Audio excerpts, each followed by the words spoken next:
Sir ఈ Telangana LA bill number 19 Telangana value added tax మీద మాట్లాడే అవకాశం మీకు ధన్యవాదాలు తెలియజేసుకుంటూ గౌరవ సభ్యులు ఇప్పుడే చాలామంది చెప్పారు. సార్ ఈ రాష్ట్రంలో వ్యాట్ వల్ల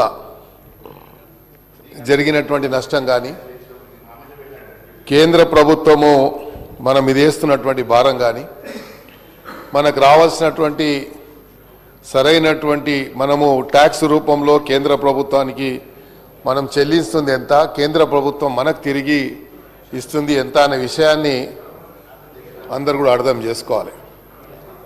రాష్ట్రంలో మనం లక్షలాది కోట్ల రూపాయలు మనం ఇస్తే అందులో కేవలం మనకు 40% కూడా పూర్తిగా మనకు రావడం లేదు. అందరు చెప్తా ఉన్నారు ఈ రాష్ట్రము మరి ఈరోజు ఆర్థిక భారంతో ఇబ్బంది పడుతుందని. ఈ ఆర్థిక భారము ఎందువల్ల వచ్చిందనే విషయాన్ని కూడా అందరూ అర్థం చేసుకోవాల్సినటువంటి పరిస్థితి ఉంది అధ్యక్ష. ఈరోజు గతంలో జరిగినటువంటి పెద్ద ఎత్తున డిజాస్టర్ అనాలి ఒక లెక్కలు చెప్పాలంటే ఆర్థిక భారం ఇంత పెద్ద ఎత్తున పడ్డది కాబట్టి మొన్న ఒక సందర్భంలో ముఖ్యమంత్రి గారు మాట్లాడుతూ సిఎస్ఆర్ ఫండ్స్ కూడా మన రాష్ట్రం నుంచి ఇతర రాష్ట్రాలకు పోకుండా అది పాలసీ తీసుకురావాలని ఆ సిఎస్ఆర్ ఫండ్స్ అన్ని కూడా మన రాష్ట్రంలో పెట్టడానికి ఒక మ్యాండేటరీగా ఒక పాలసీ తేవాలని ముఖ్యమంత్రి గారు ఒక సజెషన్ తీసుకున్నందుకు దానికి నేను ముఖ్యమంత్రి గారికి ఈ సభ ద్వారా వారికి ధన్యవాదాలు తెలియజేస్తున్నాను అధ్యక్ష.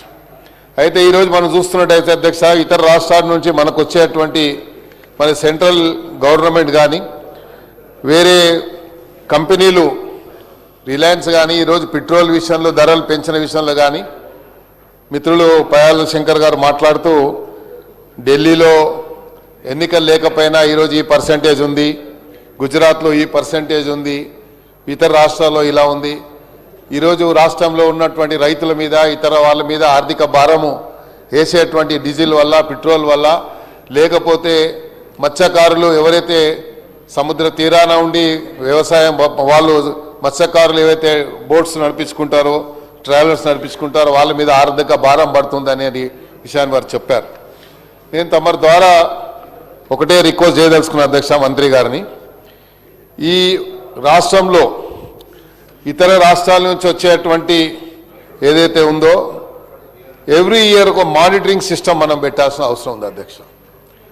ప్రభుత్వానికి పెట్రోల్ మీద కంపెనీలు టర్నోవర్ ఎంత టర్నోవర్ ఉంది, ఆ టర్నోవర్ మీద రాష్ట్ర ప్రభుత్వానికి రావాల్సినటువంటి ట్యాక్స్ ఎంత వస్తుంది అనేది వ్యాట్ కానీ ట్యాక్స్ కానీ జిఎస్టీ కానీ ఎంత వస్తుంది.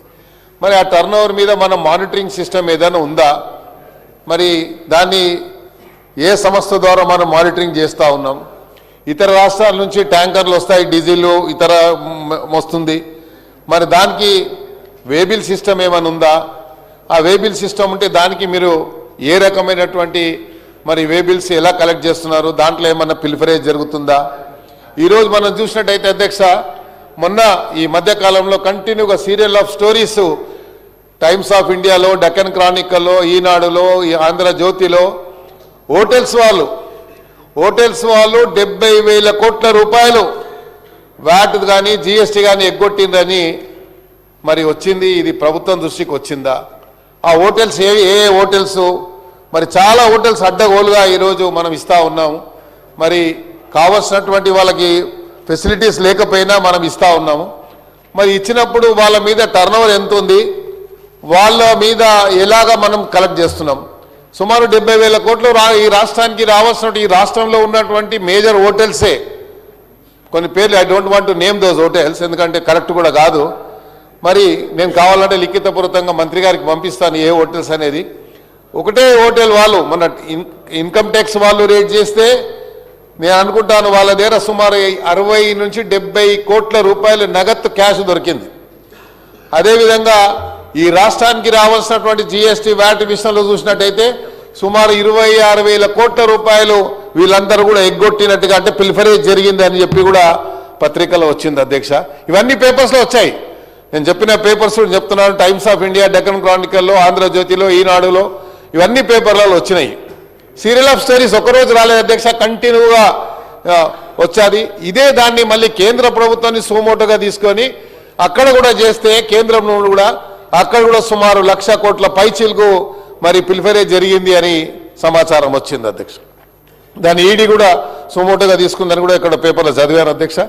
అయితే నేను ఈ యొక్క బిల్ని నేను ప్రవేశపెట్టినటువంటి మంత్రి గారికి నేను స్వాగతం పలుకుతూ దీన్ని నేను సపోర్ట్ చేస్తూ ప్రధానంగా మనము చేయాల్సినటువంటి సెంట్రల్ గవర్నమెంట్ నుండి మన దగ్గర నుంచి ఎంత పోతుంది, మనకు రావాల్సింది వస్తుందా లేదా. ఈరోజు రాష్ట్రం ఈరోజు ఆర్థిక సమస్యలతో సతమతం అవుతున్నప్పటికీ ఈ రాష్ట్రాన్ని గడిలో పెట్టాలి, ఆర్థిక పరిస్థితి నుండి రాష్ట్రాన్ని మంచిగా మెరుగుపరచాలి. మరి ఈరోజు గతంలో ఈ రాష్ట్రం ఒక ఇది మరి బ్యాంక్రప్ట్లో ఉంది అన్నటువంటి పరిస్థితి వచ్చినప్పుడు ఈ రాష్ట్రాన్ని పూర్తిగా సర్వతోముఖ అభివృద్ధి చేయాలన్నటువంటి ఒక ఆలోచనతో ముఖ్యమంత్రి గారు ఒక దీర్ఘకాల ప్రణాళిక సిద్ధం చేసుకొని పోతున్నటువంటి ఈ తరుణంలో పేద ప్రజల మీద ఆర్థిక భారం వేయాలన్నటువంటి ఆలోచన ఈ ప్రభుత్వంకు ఉందని అనుకోవడం లేదు అధ్యక్ష. ఎందుకంటే ఇది పీపుల్స్ ఫ్రెండ్లీ పార్టీ కాబట్టి, ప్రభుత్వం కాబట్టి, ప్రజాపాలన కాబట్టి, ప్రజాపాలనలో ప్రజల యొక్క ఆలోచన విధానాన్ని పరిగణలోకి తీసుకొని ఈ రాష్ట్రం ముందుకు పోతున్నటువంటి ఈ తరుణంలో మనకు కావాల్సినటువంటి ఏవైతే వనరులు మనకు రావాలో we have so many resources అధ్యక్ష. అవన్నీ రిసోర్స్ ఉంటే అన్నీ కూడా మనం తీసుకున్నప్పటికీ కూడా అన్నీ అల్టిమేట్లీ ఇంతకుముందు వాటి కానీ జిఎస్టీ అన్నీ మనం ఉంటే జిఎస్టీ కింద కేంద్ర ప్రభుత్వం తీసుకున్న తర్వాత మనకు రావాల్సింది మనకు రాకపోవడం వల్లనే ఇవన్నీ సమస్యలు మన ఉత్పన్నమైనని చెప్పడంలో ఎలాంటి అనుమానం లేదు. కాబట్టి కేంద్రం నుండి మా బీజేపీ సభ్యులతోనే కోరేది ఒకటే, కేంద్రం నుంచి మనకు రావాల్సింది ఎప్పుడు కూడా ఒక కేంద్ర మంత్రి గారు ఇక్కడ చెప్తా ఉంటారు, మేము ఇంత డబ్బు ఇస్తున్నాం, ఇంత చేస్తున్నామని చెప్పారు, గతంలో కూడా మేము ఇంత నిధులు ఇచ్చామని చెప్పారు. కానీ లిఖితపూర్వకంగానే ఎక్కడ కూడా వారు చెప్పడం లేదు. మన ముఖ్యమంత్రి గారు ఎంతసేపు వైట్ పేపర్ పెట్టండి, కేంద్ర ప్రభుత్వం ఎంత ఇస్తుందని చెప్పి ముఖ్యమంత్రి గారు చాలా సందర్భాల్లో చెప్పారు, డిబేట్లో పార్టిసిపేట్ చేయండి, డిబేట్లో మీరు వస్తే ఈ రాష్ట్రానికి కేంద్ర ప్రభుత్వం ఏం సాయం చేస్తుందో మేము చెప్తామని చెప్పారు. కానీ ఎక్కడ కూడా వాళ్ళు రాలేదు అధ్యక్ష. అయితే నేను ఎవరో విమర్శించడం కాదు, ఈ రాష్ట్రానికి కావాల్సినటువంటి సరైనటువంటి ఒక కన్స్ట్రక్టివ్ సజెషన్స్ ఇచ్చేటువంటి బాధ్యత ఈ రోజు ఉన్నటువంటి సభ్యుల మీద ఉంది అధ్యక్ష. గతంలో పురుషోత్తమరావు గారు ఒక సజెషన్ ఇచ్చారు, అప్పుడు కమిటీని ఫామ్ చేసిన తర్వాత రాష్ట్రానికి ఆదాయం వచ్చింది. ఆ రోజు నేను కూడా సభలో ఉన్నాను అధ్యక్ష, ఆ రోజు నేను కూడా శాసనసభ్యుడిగా ఈ సభలో ఉన్నాను. అయితే అలాంటి సజెషన్స్ ఎప్పుడే కానీ ప్రభుత్వం ఒక కన్స్ట్రక్టివ్ సజెషన్స్ని ఎక్స్పెక్ట్ చేస్తుంది ఆపోజిషన్ నుంచి. ఈ రాష్ట్ర ప్రభుత్వం కేవలం పేద ప్రజల మీద ఆర్థిక భారం వేయాలని, లేకుంటే పేద ప్రభుత్వం నడ్డి విరగొట్టేటువంటి మరి ప్రయత్నం చేస్తుందని, మరి రాష్ట్రంలో ఏ రాష్ట్రంలో ఎన్నికలు లేనప్పుడు ఈ రాష్ట్రాల్లో మేము ఇంత చేశామని చెప్పారు. కానీ ఈ రాష్ట్రము మరి విభజింపబడిన తర్వాత మరి రాష్ట్రము 2 విభాగాలు, ఒక ఉమ్మడి రాష్ట్రం నుండి ఒక రాష్ట్రం తెలంగాణ కొత్త రాష్ట్రం ఏర్పడ్డ తర్వాత ఈ రాష్ట్రానికి ఇవ్వాల్సినటువంటి నిధుల విషయంలో కేంద్ర ప్రభుత్వం ఎందుకు ముందుకు రావడం లేదు, ఈ రాష్ట్రానికి మ్యాండేటరీగా రావాల్సినటువంటి నిధులు ఎందుకు రావడం లేదు, ఆ విషయంలో ఎక్కడ మాట్లాడతలేరు.